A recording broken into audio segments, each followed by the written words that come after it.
No pension system is going to be valuable to its members if it can't continue for a long period of time. I think it matters who governs the pensions. You've always had extreme amounts of support from the governor and the General Assembly of the state. The General Assembly has done a good job of being the ultimate arbitrator of the pension plan. I think it's important that we look back and acknowledge number one, the leadership of the General Assembly and Governor Dunn for doing what they did. It was that legislative leadership who recognized, first of all, we need to consolidate all these plans. Number two, we need to fund these plans. Leonard Donovan, John Bragg, Lieutenant Governor John Wilder, Shelby Reinhardt, Senator Henry, Riley Darnell, Charles Sargent, Senator Ben Ashley, Craig Fitzhugh. There are a number of people that were leaders in that effort on both sides of the aisle. Between the two, the Council on Pensions and Insurance and the consolidation of the retirement system, that allowed us to begin having a consistent and comprehensive pension strategy. TCRS was well led, and that they took the right steps to bring it into a more modern mode of being consolidated. Lieutenant Governor Randy McNally was a longtime member of the Council on Pensions. All legislation that deals with pensions goes through the council. A separate committee in statute that says that bills that are introduced in the legislature affecting issues relating to the TCRS and pensions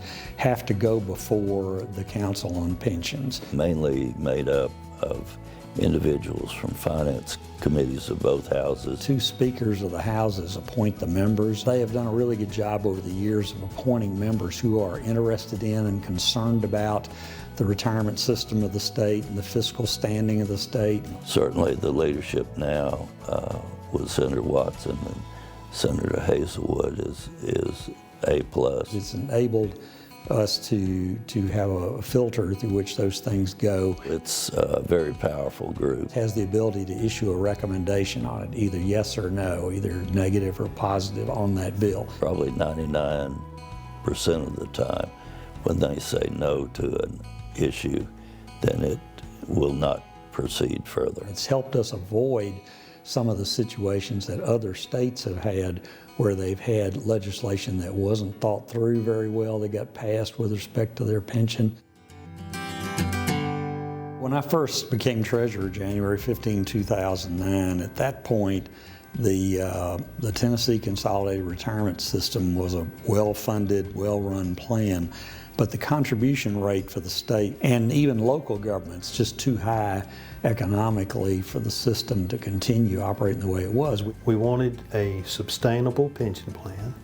We wanted one where we can control the cost, and we wanted one that provided a sufficient level of benefit so that our retirees, after working a career, could maintain their standard of living. We went around and met with every member of the General Assembly, all 132 members. There was a lot of discussion at all levels of government on how this can be funded, how this can be implemented, what are the benefits to the employees, what are the benefits to the local government, or state, or teacher plans. A decision by the General Assembly to adopt a bill that we proposed to institute the hybrid retirement system. We moved to a combination of a defined benefit, defined contribution.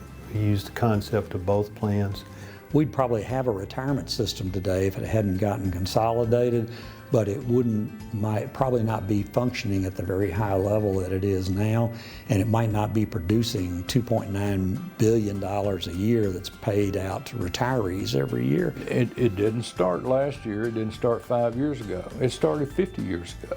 That's the kind of foresight you have to have. They've taken into consideration both the needs of the public employee and the needs of the taxpayers. And that's the reason why Tennessee has one of the better funded pension plans in the country. Our General Assembly has always been very supportive of the consolidated retirement system, and that is a key thing that systems in other states can't always say they have.